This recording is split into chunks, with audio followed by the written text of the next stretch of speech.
It's my privilege to welcome you, David Parker, who has been a lead pastor of Desert Vineyard in Lancaster for 25 years now, Pastor Emeritus, married to Nancy, the father of 4 children, 2 girls, 2 boys, and even four grandchildren. And right now they live in Santa Monica. Welcome, Dave, and thank you so much for taking time for this. It's so lovely to be with you, and through this conversation with other friends, from the past and hopefully new ones through the Nordic Vineyards. I'm really glad to have this conversation. I just want to say from the very beginning, you mean so much to me, David. I love you, and I'll come back to this a little later. But years ago, I visited Desert Vineyard, and it was just a total eye-opener for me. It really changed the way I thought about church. Your hospitality, your generosity made a huge impact on me. Even though it was a church of thousands of people, you made us feel home. It was a place you didn't want to leave again. And I've just looked so much forward to this little interview, and thank you so much for taking time with this. But I'd like to, in the beginning, go back, David, and Sure. And tell us. Say one thing. Can I say one thing first, Flemming? Can I? I, as you know, and maybe others don't know, but I've been battling cancer for the last several years. That was supposed to have taken my life by now.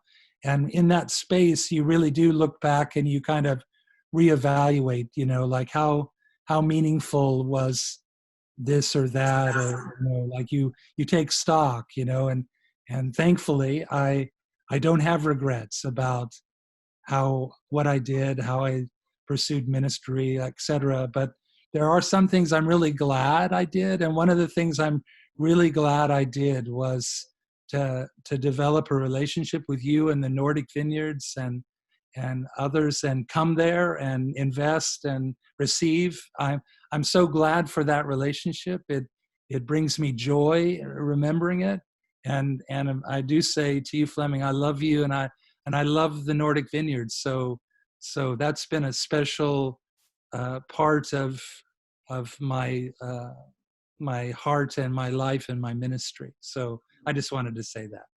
Thank you so much, David. You weren't raised in a church. You don't have a religious background. Can you just, if we back up a little, can you tell us how did you meet Jesus, and how did that impact your life? I didn't have a religious background. I grew up in the Midwest of the United States, which is very religious. It's part of the Bible Belt, but I always jokingly say I grew up in one of the holes in the belt because I didn't have any religion, and I really literally did not know anything about the idea of God. And I remember hearing Christmas carols at Christmas time talking about Jesus, but I remember one in particular, you sang Jesus Lord at his birth, and I thought he was like an English lord with a manor house. That's literally all I knew about Jesus. But then, I got to a high school, before university, and I kind of got some of my dreams. I dreamed of being this basketball player and star, and some of those things happened, and I was in the paper all the time, and girls liked me, and all this, and I thought, it's so empty. It felt so empty to me. It was really a crisis of meaning. I thought, wow, here are all these things, because I came from not very much, from a more difficult background, and I thought all these things would make me fulfilled and happy, and they didn't. And I was dating this girl who I liked very much, and then she kind of reaffirmed her faith. She'd grown up as a Christian, And she said she could no longer like hang out with me because, I didn't know Jesus and I was anything but a Christian, that's for sure. And I was so like offended by that. I thought, well, I told her, fine, we won't ever see each other again. But then I thought, I'm gonna figure out what Christians believe. I'm gonna talk her out of her faith. So I went and bought a Bible, began reading it secretly on my own so I could figure out what Christians believed and talked her out of her faith. And it was really through the process of reading the Bible that I met Jesus. And it wasn't just like I learned about him, he encountered me. And that encounter, when I reached out for him, changed something at the very core of my life. And of course, that girl that I dated, we just celebrated our 44th wedding anniversary. So it all turned out for the best. So onwards, how did that impact your life? I mean, I know it's a huge question. It changed everything really for me.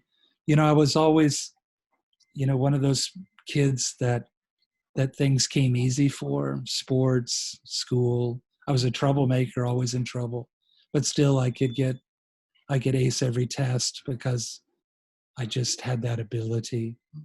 And so when I became a Christian, what I'd never taken very seriously, all my opportunities, and now I had all these opportunities. I was given a full ride to university. I was accepted into a medical program that involved 6 years to become a doctor and all these things. And when I became a Christian, none of that mattered to me. The only thing that mattered to me was I want to know Jesus better, much to the chagrin of my family, who thought I joined a cult or was, had gone completely crazy. But I just wanted to know Jesus better. And so in university, I studied ancient history, Greek, Roman, and Egyptian history, so I would know the Bible better. I went on to study at Regent College in Canada to do my master's degree in theology, not because I wanted a career in ministry or wanted to be a pastor. That was the last thing I wanted. I just wanted to know Jesus better. I didn't know that it would ever lead to doing anything other than trying to love him and serve him. So it radically changed my life and my life direction and what I thought was important. And for me, it was like, if Jesus is real and he is who he says he is and he does what he promises to do, then to me, there was nothing else in life that was worth giving myself to but helping people to know that. And so that's really what happened. So I'm just curious, you must have felt a call to be a pastor in your life also, or how Never. did that come about? That happened when I was finishing my master's degree at Regent, and I was accepted to do my doctorate, do my PhD with a scholar named Geoffrey Lamb at Cambridge in England. And it had all been, the track had been set up to run on, and that's what I thought. I was just still in the mode of I want to know Jesus better. I thought maybe that the way that I could help people to know him was through academia, through scholarship, through writing. I was scared to death to speak in front of people. I never would have, I was hoping I'd never have to do that. But I thought that was the track. And I was quite happy about that because I was very much an introvert, and I thought this would be a good place for me, libraries and books, and somehow I can make a contribution. And one night I was walking and talking to the Lord, praying as I was having a walk in Vancouver, and I felt so strongly the Lord said to me, "David, do you want to be my disciple?" And honestly, I was hurt and offended because I thought I'd made so many radical choices. Nancy and I together we'd given up everything, to kind of come to study, and we had nothing, and we were big Ronald Sider fans. He was an American writer who spoke about rich Christians in an age of hunger and living simply and sacrificially, and we were all about that. So I thought, man, if there's a disciple, I'm it, arrogantly. And the Lord said to me, you think being my disciple is being a good student? And the Lord said, you're a good student, but you're not a disciple, because a disciple serves the family business. And I thought, okay, Lord, what's the family business? And then I knew he didn't say. I just knew the answer was the salvation of human beings. And I thought, oh. And the Lord said, I said, what do you want me to do? And he never told me. He just said, I want you to lead. That's what I want you to do. I want you to lead. And I knew that meant in the church, because I knew the church was his chosen vehicle for making himself known to the world. I knew I didn't like the church, to be completely honest. The church to me was irrelevant. My first experiences as an outsider at the church were quite off-putting. They pushed me away. And I saw the church as being kind of a club about itself. And I thought, wow, I can't serve that. I can't do that. I can't babysit Christians or, oh, my phone's ringing. Sorry about that. Hopefully it'll go away. Hang on just a second. Oh, that's funny. I have no idea. These are all sales calls that I never answer. So we can continue, David. Yeah. So what happened really was that day or that night that I was walking, I said, I really do want to be your disciple. I really do want to apprentice to your life in the world. I really do want people to know you. And so I didn't go to Cambridge. I started, doing the hard journey of how do I serve in the church, from setting up chairs for a meeting to changing diapers in the nursery to preaching sermons that I didn't want to preach, So I never felt the call to be specifically a pastor, though when I told one of my faculty advisors, my mentor, who had really opened the door to Cambridge for me, when I told him I wasn't going to do it, that I was going to serve the church, he looked at me and said, well, I could have told you that you're a pastor. So other people apparently thought I was, because of what my concerns were, but I didn't think that I was. And it wasn't until, honestly, I saw the Vineyard. That was in the early 1980s, very early on, when John Wimber did the first Signs and Wonders conference outside of Fuller Seminary in his church. I went there and I saw the Vineyard, and I thought, I can do church like this, because it made so much sense for people like me, people who were outside of faith, who were not religious. Everything the Vineyard had, from its kind of, I used to joke that Vineyard worship in the 80s was, the American rock band, the Eagles, got saved, so they were from Southern California. It was all that. It was for people outside of church, the casual relational style that was off-putting to people who were more traditional, more religious. It was for people outside the church, this belief in the, God who's naturally supernatural, that he actually shows up in your life and does stuff that to me just was such a way that people outside could, receive, versus some of the more affected forms of Pentecostalism. So it all made sense to me. I thought, I can do this. And you may already have answered that, David, but one of my questions for you, exactly, what is it in the Vineyard that you think that's important for us to hold on to? Yes. I had this conversation with John when John came, John Wimber. John Wimber, Yeah. when I was leading in Lancaster, and he came up, and we had dinner together, and he had, he had heard and knew that in our services, which we were multiplying, there were more and more of them, that we had hundreds of people who weren't Christians. And he challenged me. He was kind of upset with me, and said, "Why do you have all these non-Christians in your services and in your church?" And I said, "Because of you, because of the gifts that God gave the vineyard. They're all for people like that." And today, evangelism, coming to know faith, trust Jesus, is a process. It's not an event. It's not something that happens in a crusade.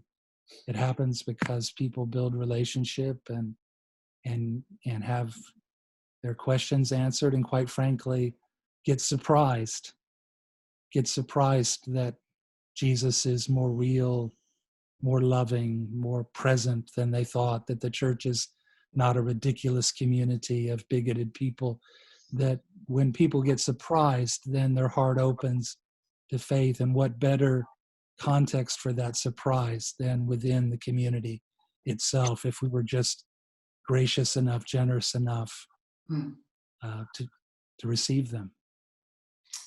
I don't think he ever bought that argument, but it's my argument that the gifts that God has given the vineyard were made. I know that our vineyard worship changed the way worship is done around the world, or was part of that change. And every church is more casual now and more relational. And in my towns, in the community I come from, most of the pastors pray for the sick that don't even believe in healing. So there's so much of what the vineyard is that got absorbed into the wider church that it's not like we have these distinctives. But I believe that the distinctive is this sense of call to be engaged with people who are searching for faith, or searching for answers, or disconnected from the life that God has for them. And to me, that's it's the reason for the gifts, not the gifts themselves. Obviously, I would want vineyards to continue to have worship that was relevant to the culture and the community they live in, and had a real genuineness about it, and believed that God could show up in a very natural way. All those things to me are important, but what's most important is the reason why God gave those things to the vineyard. And to me, that was for evangelism. So, David, you've visited the Vineyard Nordic many times, and you've been a mentor to me. You've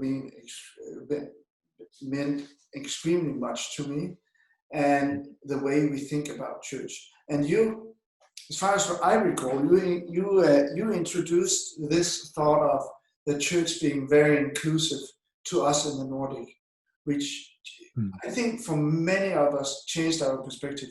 We feel we have a special relationship to you, because that really affected the way we think about church community. So it's just my question. So I think you've answered it, but this inclusive church and why it has become so important to you.